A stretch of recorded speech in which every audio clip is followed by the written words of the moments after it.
warahmatullahi wabarakatuh. Selamat pagi Sobat Prestasi. Jumpa kembali bersama saya Widi Ningtyas dalam acara kesayangan kita, Podcast Ngopi Jawara. Ngobrol pintar Jawara. Sobat Prestasi, akhir-akhir ini kita seringkali mendengar berita tentang kekerasan seksual.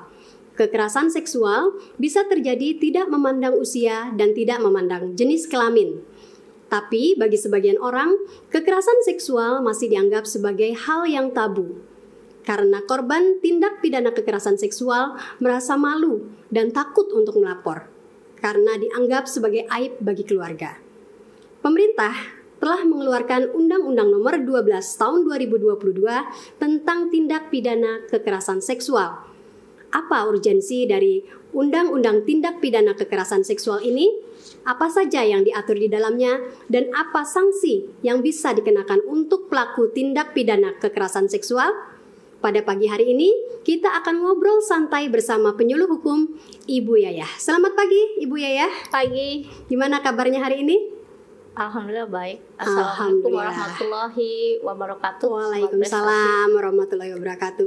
Sobat Prestasi, Ibu Yayah ini adalah salah satu penyuluh hukum muda dari kantor wilayah Kementerian Hukum dan Hak Asasi Manusia Banten, di mana Ibu Yayah ini sudah seringkali memberikan sosialisasi dan penyuluhan tentang kekerasan seksual kepada masyarakat umum. Nah, Mbak Yayah, kita akan bincang-bincang nih tentang tindak pidana kekerasan seksual. Sebetulnya menurut Mbak Yayah, seberapa penting sih undang-undang tindak pidana kekerasan seksual ini?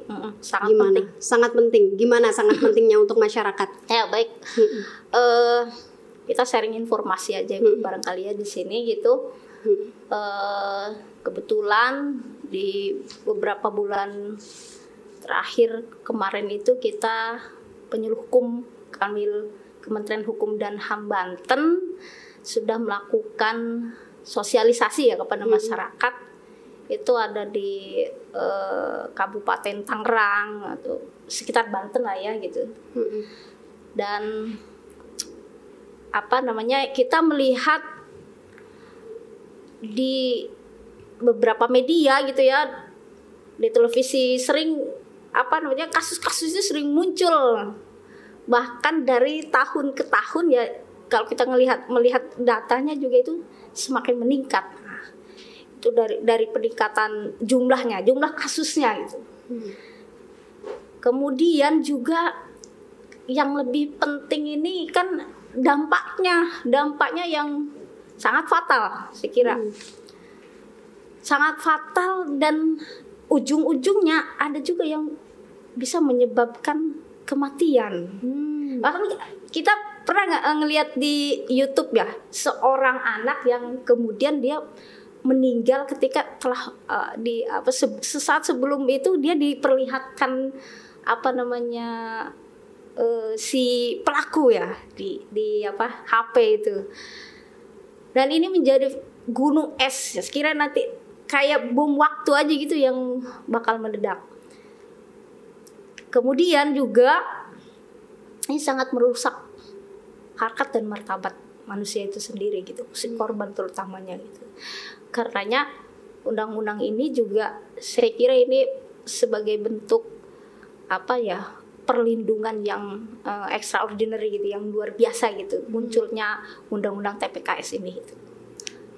Jadi lihat dari jumlah yang setiap tahun meningkat, itu pun mungkin yang terdetek mungkin dari yang jumlah yang melapor.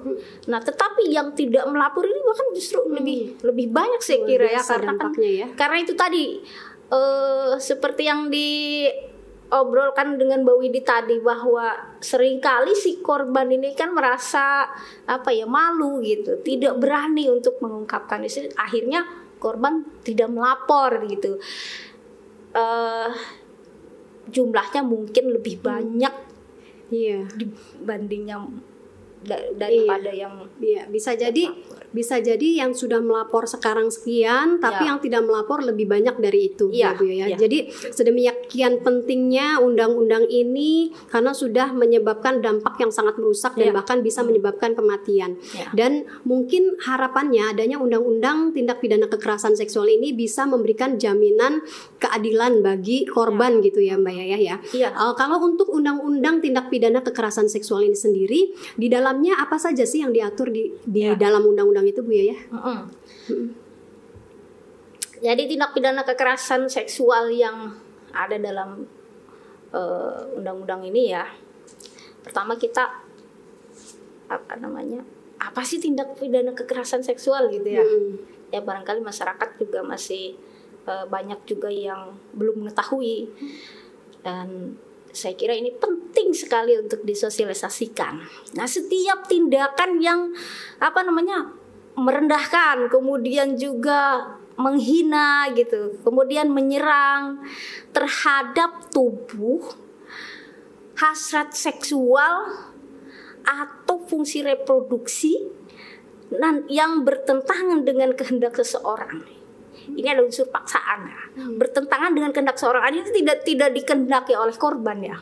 Beda kalau dikehendaki ya, mungkin itu lain gitu ya, itu bukan kekerasan seksual. Nah, yang tidak dikehendaki oleh korban, kemudian juga korban sehingga tidak mampu memberikan persetujuan secara bebas, atau mungkin ada yang dalam tekanan, karena di dalam tindak pidana kekerasan seksual ini juga ada jenisnya gitu, seperti misalnya pemaksaan perkawinan gitu kan, itu kan bisa terjadi. Nah, jenis-jenisnya, kalau bicara jenis-jenis tadi ya yang dibilang Mbak Widi, ada 9 tindak pidana kekerasan seksual yang khusus disebut dalam undang-undang ini. Kekerasan seksual fisik, misalkan sentuhan gitu ya, yang mengarah pada tindakan seksual gitu ya, orientasi seksual. Kemudian non fisik juga bisa, ya non fisik ini bisa jadi verbal gitu ya. Kemudian ada lagi pemaksaan kontrasepsi, pemaksaan sterilisasi, pemaksaan perkawinan seperti yang saya sebutkan tadi. Kemudian juga ada penyiksaan seksual, ada juga eksploitasi seksual.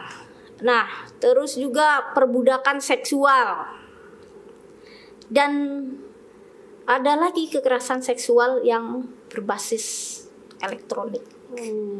Spesifiknya yang disebut ya, dan ada kekerasan seksual lain yang itu juga diatur dalam undang-undang lain.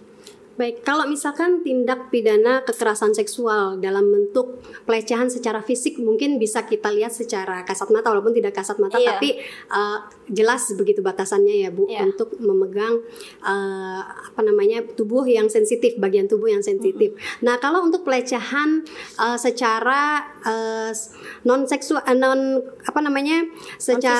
fisik. Ya, kalau untuk pelecehan seksual secara non fisik yang seperti tadi disebutkan oleh Bu Yayah, misalkan secara verbal ya, misalkan kita nih lagi jalan, perempuan nih, ibu-ibu lagi jalan, kemudian ada bapak-bapak, cantik, keren, sini dong. Nah, itu termasuk nggak itu Bu Yayah? Yang seperti itu? Ya, itu termasuknya yang karena itu kan hal yang lazim ya, sering sekali terjadi gitu di masyarakat, dan itu dianggap sebagai hal yang umum. Masa sih masuk ke dalam tindak pidana kekerasan seksual orang cuma cuit-cuit doang, gitu. Gimana tuh Bu? Iya, itu termasuk.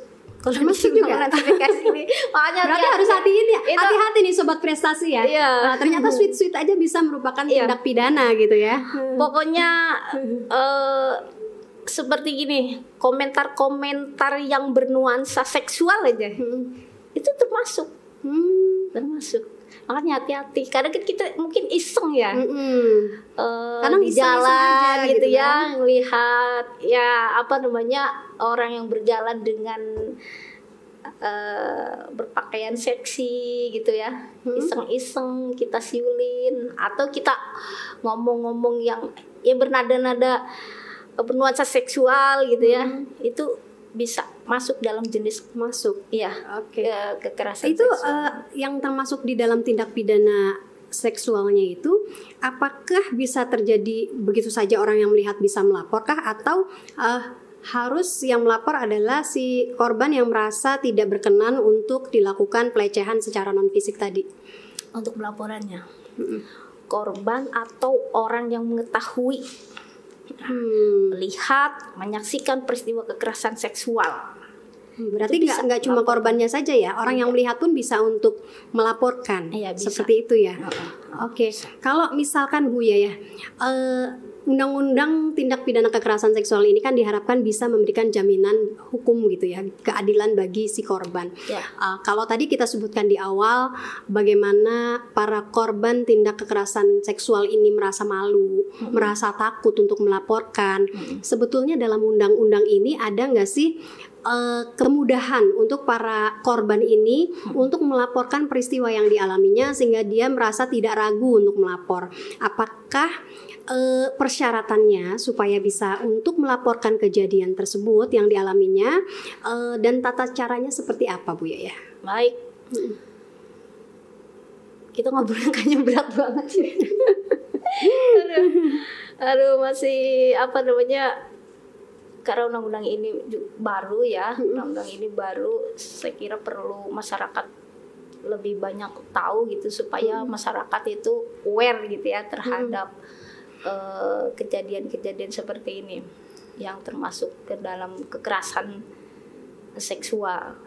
Nah, jadi kalau kita jangan bersikap masa bodoh ibaratnya apabila kita kan seringkali barangkali kalau korban secara langsung ya itu tadi ya, kadang kan nggak berani, tapi lebih ke malu kadang-kadang ya. Kalau nggak berani kan bisa ditemenin nih, kalau nggak berani udah kita temenin gitu. Tapi kalau rasa malu itu, saya kira itu sangat kuat gitu untuk mencegah korban untuk melapor itu. Makanya dalam pelaporannya ini di sini korban atau orang yang mengetahui gitu ya, melihat menyaksikan peristiwa kekerasan seksual, ya laporkan saja. Dan ini tidak hanya harus langsung ke kepolisian, ada juga kalau di tindak pidana kekerasan seksual ini bisa melapor ke unit pelaksana teknis daerah tentang perlindungan perempuan dan anak, atau juga bisa melalui lembaga penyedia layanan berbasis masyarakat, yang tentunya kepolisian ya itu sudah pasti. Kalau misalkan sudah berani melapor, apakah ada jaminan perlindungan Bu untuk si korban ataupun si pelapor? Karena kadang-kadang kan mereka takut nih ketika sudah melapor, aduh jangan-jangan nanti saya keamanannya nggak terjamin nih. Apakah ada jaminan perlindungan untuk pelapor ataupun korban yang berani untuk melaporkan hal tersebut ke UPTD PPPA ataupun ke pihak kepolisian? Ada jaminan dari lembaga perlindungan saksi dan korban. Berapa lama tuh Bu perlindungannya? Jadi 1 kali 24 jam pelapor atau korban berhak menerima perlindungan oleh aparat kepolisian. Nah, selama kurun waktu itu polisi juga berhak membatasi gerak pelaku, baik membatasi atau menjauhkan korban dengan pelaku maupun hak yang lain. Nah, kemudian sejak permintaan permintaan perlindungan kepada LPSK. Jadi Sobat Prestasi, kalau seperti tadi yang sudah diinformasikan oleh Mbak Yayah ya, bahwa tindak pidana kekerasan seksual itu ada 9. Di antaranya yang pertama yaitu pelecehan seksual secara fisik, kemudian pelecehan seksual secara non fisik, kemudian pemaksaan kontrasepsi, pemaksaan sterilisasi, pemaksaan perkawinan, kemudian ada penyiksaan seksual, eksploitasi seksual, perbudakan seksual, dan kekerasan seksual berbasis elektronik. Nah, yang lagi marak saat ini Bu, yang terakhir nih, kekerasan seksual secara elektronik. Nah, apa sih yang dimaksud dengan kekerasan seksual secara elektronik? Karena kita kan sudah beradaptasi dengan dunia digital, mau nggak mau, suka tidak suka, kita setiap hari berhubungan dengan yang namanya gadget. Nah, kalau untuk tindak pidana kekerasan secara seksual, apa sih yang dimaksud dengan tindak pidana kekerasan secara seksual ini, Bu Yaya? Yang berbasis elektronik. Ya, yang berbasis elektronik. Ya, digital ya. Nah, itu sudah pasti kalau berbasis elektronik, misalnya berupa penguntitan atau pelacakan, perekaman gitu ya. Nah, itu bisa masuk. Yang tanpa izin ya? Tanpa izin, ya tentunya tanpa izin. Karena di sini kan apa yang di garis bawah ini kekerasan. Kalau kekerasan itu ada unsur paksaan. Kalau paksaan itu apa namanya, satu pihak ya, saya kira tidak dikehendaki oleh si korban, tentunya oleh si korban gitu. Misalkan kita suka iseng gitu ya, apa namanya, menyebar-nyebar video syur gitu ya. Kemudian juga mungkin juga ada yang apa namanya, menimbulkan kerugian ekonomi, saya kira ya. Ada ruginya. Ada yang dilakukan untuk misalnya pemerasan, misalnya ujungnya gitu. Bisa berakibat misalnya orang di apa namanya, diambil gambarnya, kemudian disebarluaskan gitu ya, yang bernuansa seksual ini gitu, dengan tujuan itu tadi, misalnya orang memperoleh keuntungan dari situ, bisa gitu. Jadi secara tidak langsung ini kita tuh harus waspada ya, terhadap generasi muda, terutama ya generasi muda, untuk selalu berhati-hati, untuk bijaksana dalam menggunakan gadgetnya, karena untuk tindak pidana kekerasan secara elektronik ini terkadang informasi-informasi yang tidak seharusnya dikonsumsi oleh anak-anak tersebar begitu saja gitu kan, walaupun bukan sebagai pelaku ataupun korban, tapi ketika ada rekaman atau gambar tentang tindak pidana kekerasan seksual kemudian ikut menyebarkannya, itu juga terkena pidananya ya Bu Yaya ya? Oke, seperti itu. Nah, kalau untuk jangkauan undang-undang tindak pidana kekerasan seksual ini sendiri, Bu, sebelumnya kan kekerasan seksual ini juga sudah diatur di dalam undang-undang yang lain seperti KUHP, kemudian undang-undang tindak penghapusan kekerasan dalam rumah tangga, tindak pidana perdagangan orang. Seberapa besar hubungannya antara undang-undang TPKS ini dengan undang-undang lainnya? Apa perbedaannya gitu, Bu? Ya, undang-undang TPKS ini saya kira kalau dilihat dari poin-poinnya itu kan lebih ke apa, penegasan terhadap perlindungan terhadap korban ada, kemudian juga dari sisi pelaporannya gitu ya. Kemudian juga dari sisi pembuktian, misalnya alat bukti. Kalau di undang-undang TPKS ini kan alat bukti itu keterangan korban saja itu bisa menjadi apa namanya, keterangan korban dan ditambah dengan alat bukti lain, itu sudah bisa sudah bisa untuk menjadi alat bukti untuk melapor gitu ya Bu ya, udah cukup kuat sudah gitu cukup, ya. Seperti di undang-undang lain kan terkadang buktinya agak susah untuk yang mendapatkan bukti yang menyulitkan ya. Kalau misalkan di berarti undang-undang TPKS ini menarik semua yang ada di beberapa undang-undang itu dijadikan satu, kemudian lebih mempermudah pihak korban untuk melaporkan apa yang dialaminya, seperti itu Bu. Supaya mereka tidak takut ya Bu ya. Jadi di undang-undang TPKS ini lebih menjamin hak daripada si korban. Ya, ada di undang-undang ini juga mengatur tentang restitusi. Nah, kalau misalkan haknya pelapor atau haknya korban itu apa aja sih Bu? Perlindungan apa yang bisa mereka dapatkan? Serta yang tadi barusan Ibu Yaya bilang tentang restitusi, apa sih sebetulnya yang dimaksud dengan restitusi itu? Ya, sebelumnya tindak pidana kekerasan seksual ini kan karena dampaknya itu juga bagi korban sangat luar biasa ya.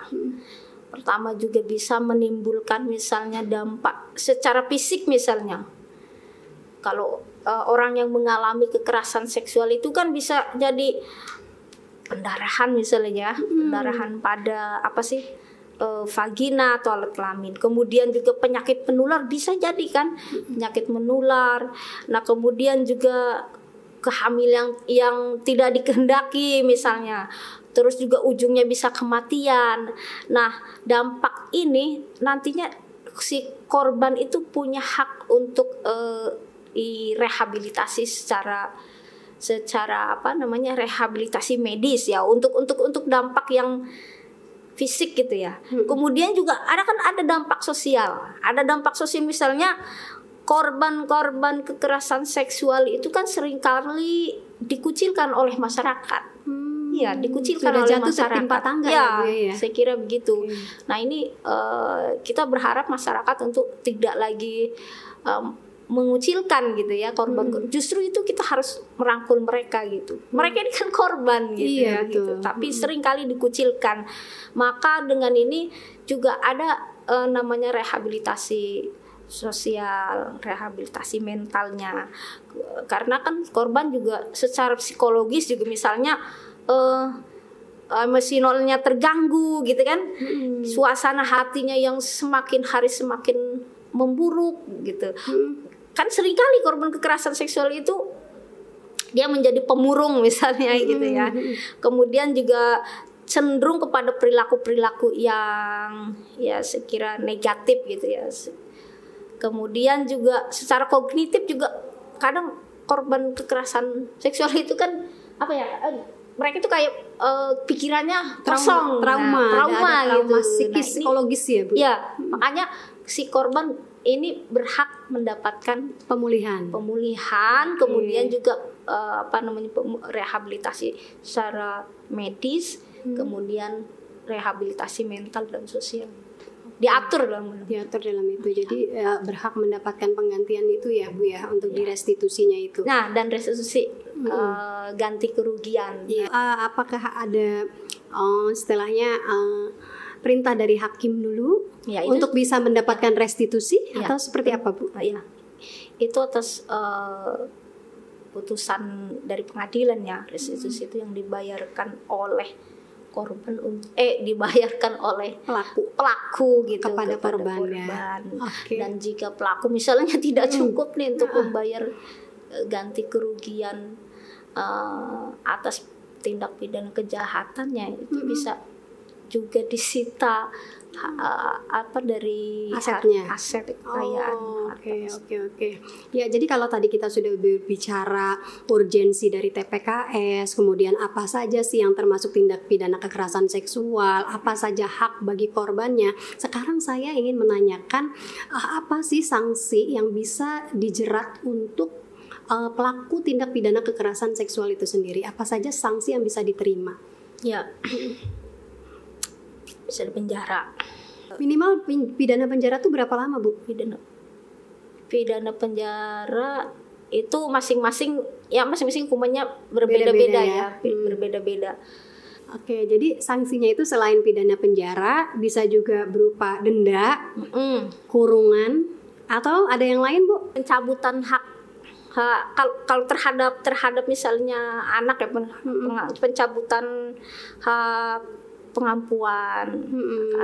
Oke. Baik Sobat Prestasi, kita tadi sudah banyak berbincang tentang apa sih urgensinya tindak pidana kekerasan seksual ini, kemudian apa jenis-jenisnya, apa juga hak dan perlindungan yang bisa didapatkan oleh pelapor maupun korban tindak pidana kekerasan seksual. Nah, kali ini kami ingin bertanya Bu Yaya, sebetulnya bagaimana sih cara mencegah tindak pidana kekerasan seksual di masyarakat? Iya. Salah satunya tadi ya, dengan ini menuntut peran aktif dari seluruh lapisan masyarakat itu. Kalau dari diri kitanya sendiri itu sudah pasti gitu, kita harus membentengi diri gitu, harus harus sadar gitu dengan bahaya kekerasan seksual. Kemudian juga masyarakat juga harus terus-menerus melakukan sosialisasi bagaimana bahaya kekerasan seksual ini.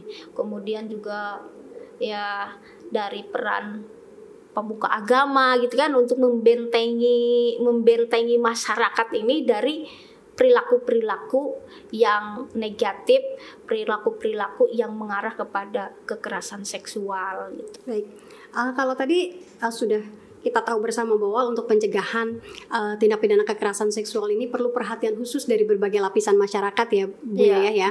Kalau menurut Bu Yayah nih, untuk sex education, seberapa penting sex education dan pengaruh gadget untuk mencegah tindak pidana kekerasan seksual?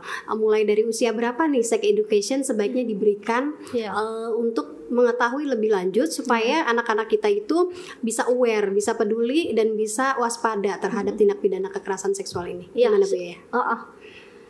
Itu sejak dini sih, saya kira sejak dini ya sekarang itu kan sejak dini ya, tentu dengan apa level yang berbeda-beda, misalnya dari mulai dasar gitu anak-anak diajarkan misalnya tentang apa namanya anggota tubuh kita yang tidak boleh disentuh gitu oleh orang lain kan. Sejak dini, tentu sejak dini, kemudian juga dari lingkungan keluarga. Nah, untuk masalah apa namanya bahaya gadget juga, ini saya kira juga gadget itu sangat berpengaruh gitu, sangat berpengaruh. Bahkan kan sekarang itu kan hampir orang itu bebas gitu ya. Bahkan kita mungkin niatnya kita ingin apa namanya melihat konten-konten edukatif, tiba-tiba misalkan ada iklan muncul gitu, iklan-iklan yang seronok gitu. Makanya juga terutama kalau yang generasi muda, anak-anak ini kan perlu pendampingan orang tua. Saya kira tidak boleh dibebas gitu. Anak itu dikasih gadget itu melihat konten-konten dewasa, dan itu akan mempengaruhi psikologi anak. Kemudian juga bagi masyarakat juga ini yang paling penting gitu, ketika kita menyaksikan atau mendengar cerita ada orang yang bercerita apa namanya memperoleh perilaku kekerasan seksual, itu kita harus berani gitu, harus berani melapor ya Bu ya, melapor. Kita mendampingi gitu, kalaupun ini mendampingi, jadi kita sampai membantu untuk mendampingi korban ya gitu tuh ke pihak-pihak yang berwenang gitu, ke UPTD, PPA, kemudian juga ataupun ke kepolisian. Terus berani, kalau tanpa keberanian dari kita itu justru bahayanya akan semakin berat. Kalau berbicara tentang sex education tadi Bu ya, bagi sebagian orang tua mungkin masih merasa tabu ya untuk memberikan sex education sejak dini ke anak-anak. Padahal itu untuk saat ini itu hal yang sangat penting saya kira ya, untuk memberikan sex education kepada masyarakat, untuk anak-anaknya, untuk anak-anaknya.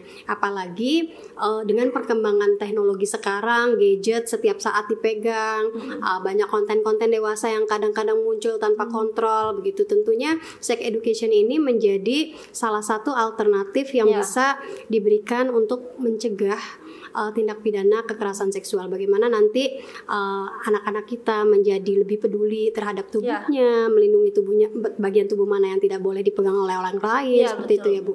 Oke, Bu Yayah, untuk closing statement nih terakhir, karena kita sudah sepertinya lebih dari 30 menit dari tadi kita sudah berbincang tentang undang-undang tentang TPKS ini. Closing statement dari Bu Yayah nih, silakan. Baik. Sobat prestasi, jadi kalau kita bicara urgensi apa namanya TPKS, saya kira tadi sudah dijelaskan urgensi sangat penting gitu undang-undang ini untuk melindungi baik korban, kemudian keluarga korban, saksi, dan supaya juga menimbulkan efek jera ya, supaya tindakan-tindakan ini tidak terulang itu terjadi, dan dampaknya sangat luar biasa. Kemudian juga ya satu saja sih sebetulnya yang mau kita gaungkan kepada masyarakat, harus berani dan jangan takut ketika kita melihat atau menyaksikan tindakan kekerasan seksual. Laporkan saja, karena itu baik saksi maupun korban itu akan mendapatkan perlindungan juga dari lembaga perlindungan saksi dan korban. Kemudian juga di undang-undang ini tidak berorientasi kepada pelaku saja atau pelakunya dijerat, tapi misalkan korban ditelantarkan, tidak di sini karena sudah diatur bagaimana korban mendapatkan rehabilitasi, kemudian juga hak restitusi juga sebagai ganti kerugian yang dialami oleh korban. Saya kira itu saja. Iya, baik, terima kasih banyak Bu Yaya atas waktunya. Sobat Prestasi, tindak pidana kekerasan seksual memerlukan perhatian yang khusus bagi kita semua. Semoga podcast kita kali ini bisa memberikan edukasi untuk kita semua untuk memahami tentang undang-undang tindak pidana kekerasan seksual dan memberikan wawasan untuk kita semua supaya masyarakat bisa terlibat dan berperan aktif untuk mencegah tindak pidana kekerasan seksual. Demikian podcast Ngopi Jawara kita pada pagi hari ini. Mohon maaf apabila ada kekurangan. Wabillahi taufiq wal hidayah. Wassalamualaikum warahmatullahi wabarakatuh. Waalaikumsalam warahmatullahi wabarakatuh. Makasih Mbak Yaya.